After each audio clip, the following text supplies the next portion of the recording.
पुष्पा के सामने आया दिलीप का काला राज। जी हाँ, जैसा कि हम सभी को पता है कि दिलीप ने किस तरह पुष्पा की आंखों में धूल झोंक कर पुष्पा के ही घर को गिरवी रख दिया था। इस बारे में पुष्पा को पता ना चले इसलिए यहाँ पर दिलीप साम दाम दंड सबका उपयोग करता है, लेकिन उसके बाद भी यह सच पुष्पा के सामने आ जाता है। पुष्पा के सामने जैसे ही यह सच आता है तो पुष्पा के पांव तले जमीन खिसक जाती है। पुष्पा को यकीन हो ही नहीं रहा था कि दिलीप उसके साथ ऐसा कर सकता है। पुष्पा को यह जैसे ही पता चलता है कि इस बारे में सनाया को भी पहले पता था, लेकिन सनाया ने यह बात सबसे छुपाई, जिसके चलते यहाँ पर पुष्पा दिलीप और सनाया के साथ कुछ ऐसा करती है जिसे जानकर आपके भी होश उड़ जाएंगे। तो आखिर ये पूरी कहानी क्या है, आइए जानते हैं आज की इस वीडियो में। तो बिना देरी करे पुष्पा इम्पॉसिबल के आज के एपिसोड का रिकैप स्टार्ट करते हैं। कहानी की शुरुआत में हम देखते हैं दीप्ति चिराग को पापड़ देती है टेरेस पर सुखाने के लिए। अब चिराग जा ही रहा था, मनवा की नजर चिराग पर पड़ जाती है और चिराग के पीछे पीछे मनवा भी चली जाती है, लेकिन टेरेस पर पहले से ही सनाया मौजूद थी। अब चिराग को देखकर सनाया कहती है, चिराग तुम काफी ज्यादा खुश हो, लगता है मनवा को वापस से अपनी जॉब मिल चुकी है। इस वक्त तक मनवा इन दोनों की बातें सुन रही थी। चिराग कहता है, हाँ सनाया, मनवा को अपनी जॉब मिल चुकी है। सनाया कहती है, तो चिराग आइडिया मेरा ही था, तो तुम मुझे थैंक यू नहीं कहोगे? चिराग यहाँ पर सनाया को थैंक यू कह देता है। मनवा को जैसे ही इस बारे में पता चलता है कि उसे जॉब पर भेजने का आइडिया सनाया का था, मनवा का गुस्सा और भी ज्यादा बढ़ जाता है, क्योंकि मनवा को ऐसा लग रहा था सनाया उसे जॉब पर भेजकर चिराग से अलग करना चाहती है। अगले ही पल हम पुष्पा को देखते हैं जो कि इस वक्त तक दिलीप के पास जा चुकी थी। दिलीप कहता है, पुष्पा क्या हुआ, तुम इतनी उदास क्यों है? पुष्पा यहाँ पर सारी ही बातें दिलीप को बताती है कि किस तरह उसने कादम्बरी को जेल के अंदर रखने के लिए साम दाम दंड सभी का उपयोग करा था, लेकिन इसके बावजूद भी कादम्बरी जेल से बाहर आ चुकी है। मुझे पता है कि जेल से बाहर आते ही कादम्बरी हमारे ऊपर हमला करेगी। दिलीप इस वक्त तक पुष्पा को समझाता है और कहता है, पुष्पा ऐसा कुछ नहीं होगा जैसा तू सोच रही है। कादम्बरी को आजादी चाहिए थी और उसे आजादी मिल चुकी है। अब वह वापिस से गलती करके वापिस से जेल नहीं जाएगी, इसलिए मेरा यकीन कर कि ऐसा कुछ भी नहीं होने वाला है। लेकिन तभी हम देखते हैं कि कादम्बरी का कॉल आ जाता है पुष्पा को। कादम्बरी कहती है, पुष्पा मैं तेरी चोल के बाहर खड़ी हुई हूँ, अंदर आऊंगी तो तमाशा होगा, इसलिए अच्छा यही होगा कि तू मुझसे मिलने के लिए बाहर आ जा। अगले ही पल हम देखते हैं कि दिलीप और पुष्पा कादम्बरी से मिलने के लिए चोल के बाहर चले जाते हैं। कादम्बरी कहती है, पुष्पा मैं तो तुझे यह बताने के लिए आई हूँ कि मैं जेल से बाहर आ चुकी हूँ और वैसे भी तेरे अलावा मेरा कोई से ऐसा रिश्ता गहरा रिश्ता नहीं है जिसके साथ मैं खुशी मनाऊं। चिंता मत करो, इस बार मैं तुम्हें नुकसान नहीं पहुंचाऊंगी क्योंकि मैंने किसी से वादा करा है, लेकिन मैं नुकसान किसी और को पहुंचाऊंगी। तभी हम देखते हैं कि यहाँ पर कादम्बरी जो कि पूरी तैयारी से आई थी, कादम्बरी अपने साथ ढोल भी लाई थी और साथ ही मिठाई भी। इसके बाद कादम्बरी पुष्पा के सामने नाचती भी है, मतलब भैया कादम्बरी की होड़ हो ही नहीं सकती। खैर अगले ही पल हम सनाया को देखते हैं जो कि राशि को बताती है कि किस तरह उसने अपने बिजनेस को आगे बढ़ाने के लिए काफी मस्त प्लान तैयार करा है, लेकिन तभी वहाँ पर दीप्ति आ जाती है। कहती है, सनाया राशि कुछ नहीं कहेगी क्योंकि राशि की मैंने आँख खोल दी है कि किस तरह तुम जिस तरह चिराग को छीना उसी तरह तुम हमसे हमारे बिजनेस को छीनना चाहती हो। सनाया कहती है, दीप्ति ऐसा मैंने कब बोला कि इस बिजनेस को मैं छीन रही हूँ और मेरी इस बिजनेस में पार्टनरशिप है। इस वक्त तक सनाया और दीप्ति के बीच में काफी खतरनाक बहस स्टार्ट हो जाती है कि लड़ाई इतनी ज्यादा बढ़ जाती है कि बीच में अश्विन को आना पड़ता है। यहाँ पर अश्विन तो दीप्ति की ही साइड लेता है। फिर यहाँ पर सनाया अश्विन को यहाँ भी कह देती है, अश्विन तुम्हें अपने वाइफ का दुख तो दिख रहा है लेकिन तुम्हें अपनी बहन का दुख नहीं दिख रहा है। सनाया यहाँ भी कहती है कि अब तो वह खुद ही एक बिजनेस स्टार्ट करके रहेगी। खैर अगले ही पल हम मनवा को देखते हैं जो कि टेरेस वाली बात को लेकर काफी ज्यादा गुस्सा थी। मनवा यहाँ पर चिराग को कॉल भी करती है लेकिन पहले चिराग कॉल नहीं उठाता है। बाद में जैसे ही यहाँ पर चिराग वापिस से मनवा को कॉल करता है तो मनवा यहाँ पर चिराग का कॉल नहीं उठाती है और सीधे ही मलिक को कॉल कर देती है और मलिक को सारी ही बातें बताती है और मलिक का दिमाग चाटती है और उसे यही बोलती है कि वह सनाया से बदला लेकर रहेगी, चिराग को अपनी जिंदगी में वापस ला कर रहेगी। अब यहाँ पर मनवा किस टाइप की है समझ में नहीं आता है क्योंकि यहाँ पर अभी मनवा खुद मलिक के पास गई थी, उससे झगड़ा था तो कि उसके फोन से मनवा ने अपने नंबर ही डिलीट कर दिए थे, लेकिन इसके बाद मनवा खुद मलिक से बात करती है, वो भी काफी देर तक, और अपनी पर्सनल प्रॉब्लम मलिक को बताती है। मनवा की यही छोटी छोटी बेवकूफी आगे जाकर मनवा के लिए काफी बड़ी मुसीबत खड़ी करेगी। अगले ही पल हम सनाया को देखते हैं जो कि पुष्पा के पास जाती है। सनाया कहती है पुष्पा मुझे पता चला कि तुम केस हार चुकी हो, काफी परेशान हो। परेशान तो मैं भी हूँ क्योंकि आज मेरा झगड़ा हुआ। पुष्पा कहती है किससे? सनाया कहती है तुम्हारी बड़ी बहू दीप्ति से। दीप्ति राशि को बुली कर रही थी सबके सामने। पुष्पा इसलिए मैंने यह भी ठाना है कि अब मैं खुद एक बिजनेस स्टार्ट करूंगी राशि के लिए। बिजनेस मुझे पैसे कमाने के लिए नहीं स्टार्ट करना है बल्कि यह साबित करने के लिए दीप्ति अपनी जगह पर गलत है। पुष्पा कहती है तुम्हें बिजनेस स्टार्ट करना है तो पैसे किससे लाओगी? तुम्हारे डैड से। सनाया कहती है मुझे जिसकी बेटी के लिए बिजनेस स्टार्ट करना है उससे ही मैं पैसे लूंगी, मैं तुमसे पैसे लूंगी। पुष्पा कहती है मैंने दिलीप की तो मदद नहीं करी, दिलीप को लोन चाहिए था, मुझे गारंटर दिलीप बना रहा था, उसे बिजनेस स्टार्ट करना था। मैंने यहाँ पर दिलीप की मदद तो नहीं करी जिसके चलते दिलीप नौकरी कर रहा है, मैं तुम्हारी मदद क्या करूंगी? तब यहाँ पर पुष्पा को याद आता है कि वह ज्वाइनिंग लेटर के बारे में दिलीप से पूछना तो भूल ही गई। पुष्पा दिलीप के पास चली जाती है लेकिन यहाँ पर सनाया को समझ में नहीं आ रहा था पुष्पा ने दिलीप की गारंटर बनने से मना कर दिया तो पुष्पा ने अपने ही घर को गिरवी क्यों रख दिया। इस वक्त तक यहाँ पर सनाया को समझ में नहीं आ रहा था आखिर झूठ कौन बोल रहा है और सच कौन बोल रहा है। दिलीप ने सनाया से झूठ बोला या फिर यहाँ पर दिलीप पुष्पा से झूठ बोल रहा है। अगले ही पल हम देखते हैं कि पुष्पा दिलीप के पास पहुंच जाती है और दिलीप को कहती है दिलीप तेरा ज्वाइनिंग लेटर आ गया? दिलीप कहता है हाँ पुष्पा मेरा लेटर आ चुका है। पुष्पा कहती है तो मुझे दिखा। यहाँ पर दिलीप घबरा जाता है क्योंकि कोई सा ज्वाइनिंग लेटर तो आया ही नहीं है। यहाँ पर दिलीप से यह भी पूछती है कि उसे कंपनी कब से ज्वाइन करनी है और कंपनी का नाम क्या है। अब यहाँ पर जैसे तैसे कंपनी का नाम तो दिलीप बता देता है और दिलीप यह भी कहता है कि कल उसे कंपनी ज्वाइन करनी है। अब इस वक्त तक यहाँ पर दिलीप इधर उधर ज्वाइनिंग लेटर को ढूंढता है और पुष्पा को कहता है कि मैंने लेटर कहाँ रख दिया, मुझे समझ में नहीं आ रहा है, मैं भूल चुका हूँ। जैसे तैसे यहाँ पर पुष्पा मान जाती है, वह कहती कि कल मुझे दिखा देना। अब यहाँ पर दिलीप तो बच चुका था लेकिन आगे जाकर पूरी ही तरह दिलीप एक्सपोज हो जाएगा। जी हाँ, आने वाली कहानी में हम देखने वाले हैं जैसा कि यहाँ पर दिलीप ने पुष्पा को बताया कि कल से उसे कंपनी ज्वाइन करनी है। यहाँ पर सनाया को यह भी पता लगाना है कि सच कौन बोल रहा है,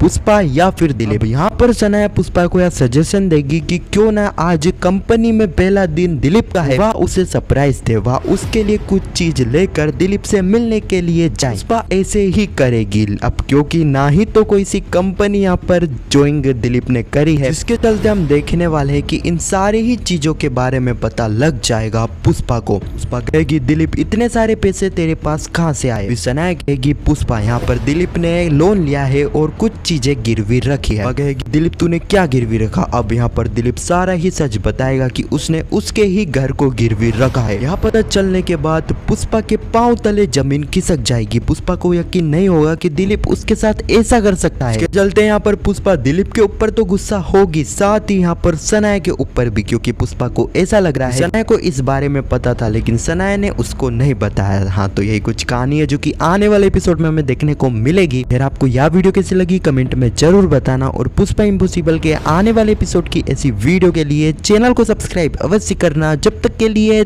धन्यवाद।